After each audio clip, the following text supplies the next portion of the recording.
Au lendemain du référendum de septembre 1958, qui avait divisé la classe politique africaine et provoqué l'émiettement de l'Afrique francophone, les fédéralistes Modibo Keïta, Senghor et Mamadou Dia poursuivent leur combat pour la mise en place d'une fédération.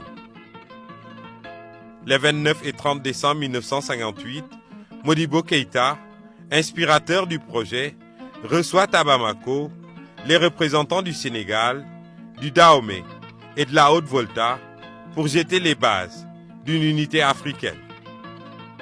2 semaines plus tard, les délégués des 4 territoires autonomes se retrouvent à Dakar pour tenir l'assemblée constituante de la Fédération du Mali. Le 17 janvier 1959, le projet de constitution fédérale est approuvé à l'unanimité par les 44 délégués de l'Assemblée constituante.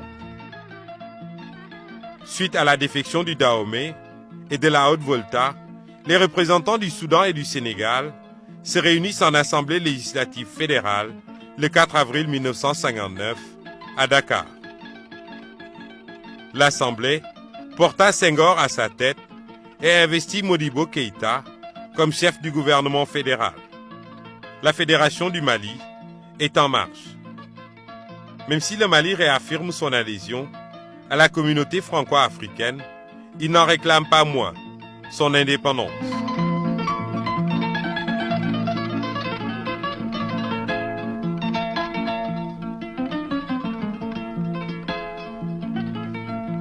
Lors du conseil exécutif de la communauté à Saint-Louis, en décembre 1959, le Mali renouvelle cette demande. De Gaulle finira par lâcher du lest, mais il faudra attendre le 20 juin 1960 pour que la Fédération du Mali accède à la souveraineté internationale. 2 mois plus tard, le rêve panafricaniste qu'entendait incarner le Mali va s'évanouir dans la nuit du 19 au 20 août 1960. Pour beaucoup d'observateurs, cet éclatement de la fédération serait essentiellement lié à des querelles de personnes. S'il est vrai que l'antagonisme entre Senghor et Modibo Keïta ne faisait aucun doute, il n'en demeure pas moins que d'autres facteurs ont pesé dans la balance pour provoquer l'éclatement de la Fédération du Mali. Entre autres, la différence de conception de l'expérience fédérale entre Soudanais et Sénégalais, ou encore les vives controverses à propos du choix du futur président de la Fédération. En fait, c'est la nomination du chef d'état-major de l'armée à la fin juillet 1960 qui va mettre le feu aux poudres. Le 30 juillet, le Conseil fédéral des ministres nomme le colonel Soumaré, un Sénégalais aux attaches soudanaises, au poste de chef d'état-major. Mamadou Dia, ministre de la Défense, dont le choix porté sur le colonel Fall, refuse alors de contresigner le décret de nomination comme l'exige la Constitution fédérale.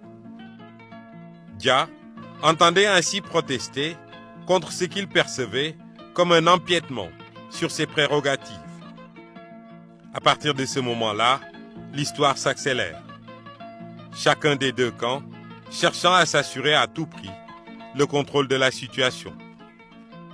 Tandis que Mamadou Dia obtient la fidélité des militants du parti en mobilisant les coordinations de Thiès, Louga et Kébémer, Valdiodio Ndiaye, ministre de l'Intérieur, donne des instructions à ses services de sécurité pour faire face en cas d'éclatement de la fédération.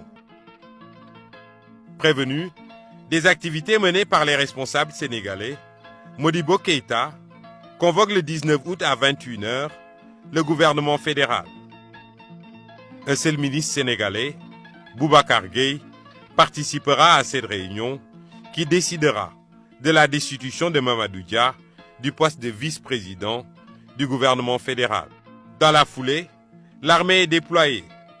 Les principaux établissements administratifs, et notamment la radio, sont occupés par la Grande Muette.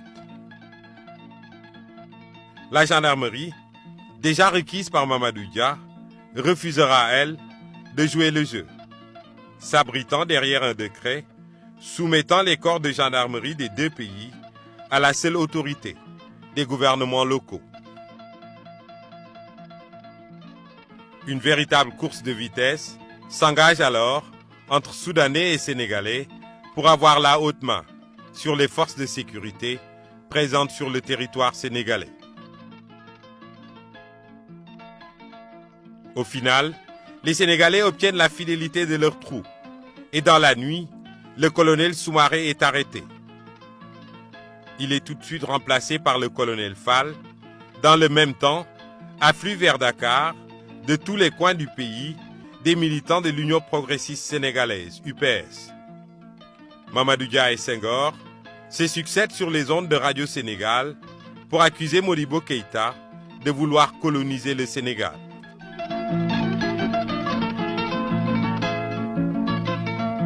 La cause est entendue.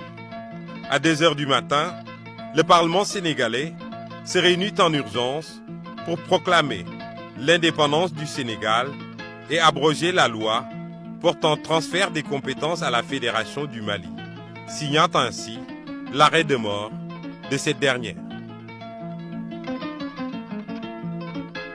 Le 21 août 1960, à 18h30, les autorités soudanaises sont contraintes d'embarquer dans un train destination Bamako.